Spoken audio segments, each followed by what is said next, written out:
What's on, ladies and gentlemen? My name's Ross, I like games, and today we need to take a little bit of a look at some One Piece TCG news. There's some big One Piece TCG news that we need to be having a look at, and let's start off with a follow-up on something I told you about the other day.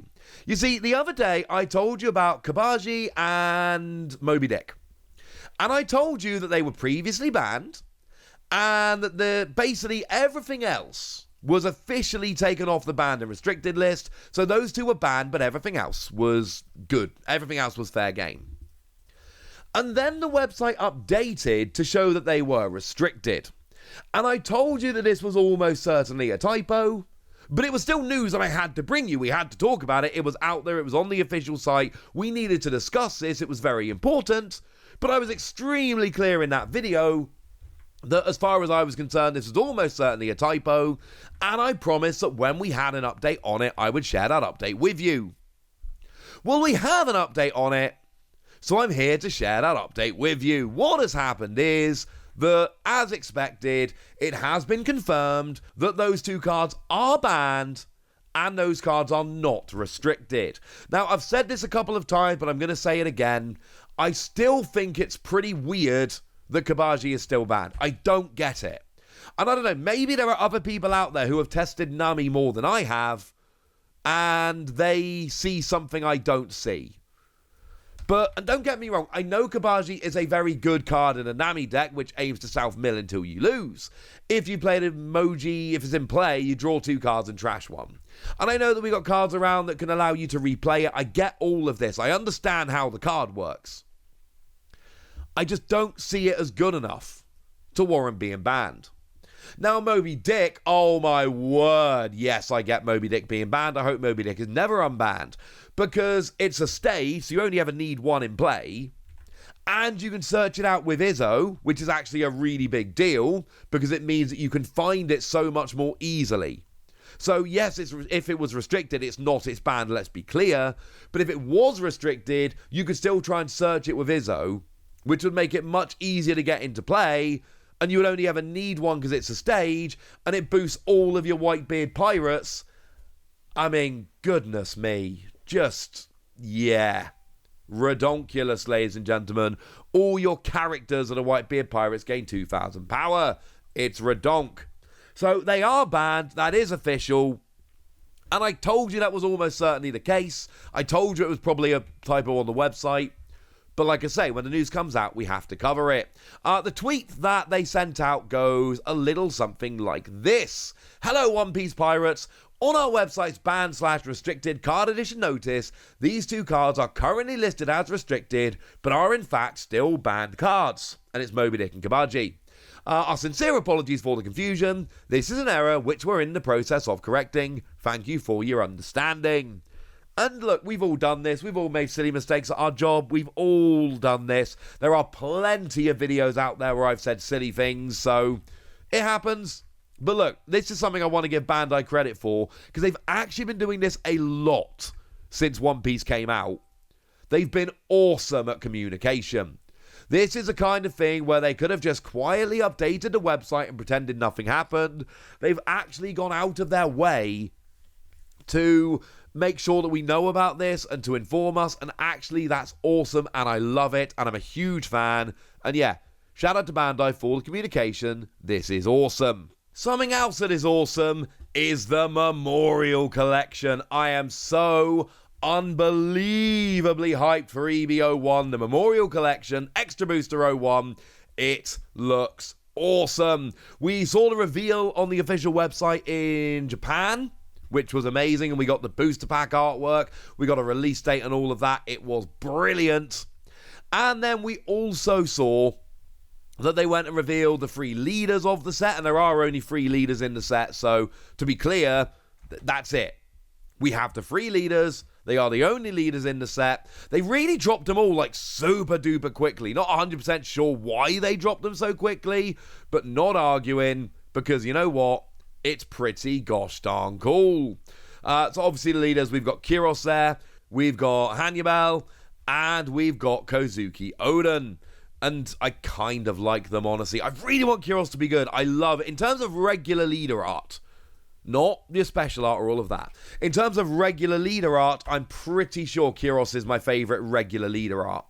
Just looks awesome. Also, if you've not read the Dressrosa saga, do yourself a favour and read it, would you? It is spectacular. Even in a situation where, like, all of the One Piece arcs are good, the Dressrosa arc is particularly spectacular. But why am I talking about Extra Booster 01? I already told you about the Japanese reveal of this. I already told you about the leaders in this set. Why am I still talking about it? Oh, yeah, because they went and revealed it in English. Kind of. They went and did this thing that they do on the English website far too much, which honestly makes me a little bit sad. They did reveal it. Here is a splash page showing it. It is officially releasing in May 2024. It is called Extra Booster Memorial Collection. It is real. It is official. It has been revealed. But they don't like doing proper reveals. Like, there's a weird cadence to the way we get One Piece TCG sets revealed. First, we find out about them on distributor websites. Then they get revealed in Japan. Then we do the whole reveal cycle in Japan. And then we get the proper reveal in English and reveal cycle over here. But when we get the Japanese reveal, shortly after we get the English reveal, but it's basically just like, psst, it's coming. Don't ask questions. And that's just weird. So, look, we got this information. The first Extra Booster is here. These cards are designed to strengthen previously released decks. Product name, Extra Booster Memorial Collection EB-01. Release date, May 2024. MSRP, $4.49 per pack. 12 cards per pack. 24 packs per box. 61 cards in total. Made up of 3 leader, 28 common, 21 rare, 8 super rare, and 1 secret rare.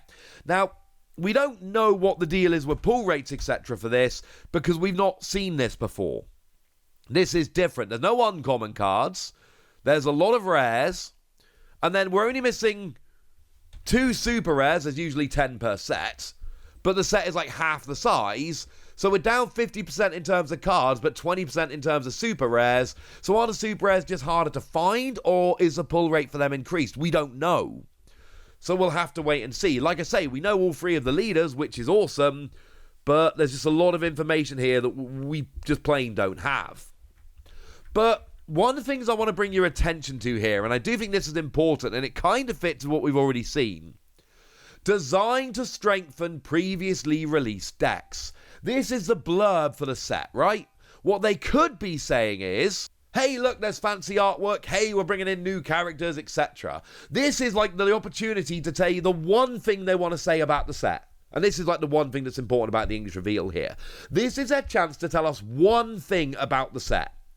And what they've chosen to tell us is they are going to strengthen previously released decks.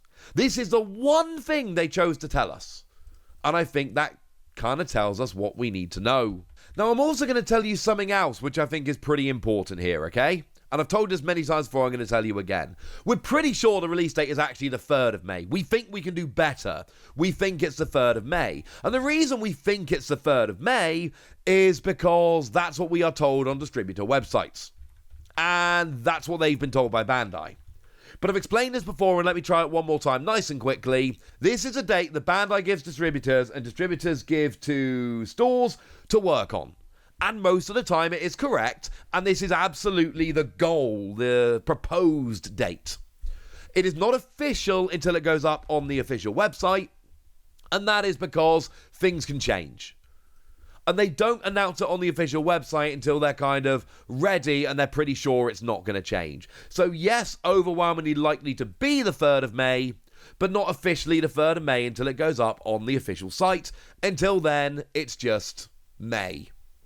But it's probably going to be the 3rd of May, let's be clear. And let's finish off with a sillier story here, but this one tickled me. It went out on the official Twitter, and basically what happened was, here's the Google translated version.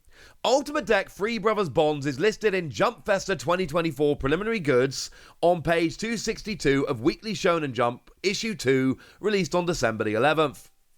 But advanced sales of this product during the same event are not available. There is no such thing. Basically, in Weekly Shonen Jump, which is a magazine comic over in Japan, they were like, hey, come to Jump Festa 2024 and you can buy... No, you can't. Basically, they were like, hey, come and buy this deck at this event, that will be fun, and Yeah, it turns out it was a typo in the magazine. It's not actually real. So they've gone and put up a little notice on the official Twitter just to be like, sorry, just to be clear, that's not actually happening. Sorry about that. It'll be fine. And I don't know. That just kind of amused me. Going back to the whole anyone can make silly mistakes in their job. We've all done it. Let's not judge each other too harshly. Right, there we go, ladies and gentlemen. That's what you need to know. Those restricted cards are, in fact, banned as we suggested. We've got the official reveal of EB-01 in English, although we don't know very much about the English version, which makes me a little bit sad. And something weird happened in a Japanese magazine. And now it's over to you guys. Tell me what you think about this. Tell me how excited you are. Tell me anything you want to tell me in the comment section. Go nuts! Be nice! And then make sure you like this video, subscribe to this channel, follow me on Twitter at the Wasi. That's where we talk about One Piece and a bunch of other card games. And please do consider checking out patreon.com/PTCG Radio, where you can support the channel, get some bonus podcasts and all kinds of fun things. But by far the most important thing, as always, look after yourselves till next time, would ya? Thank you very much for watching. My name's Ross, and you've been watching Wasi Plays.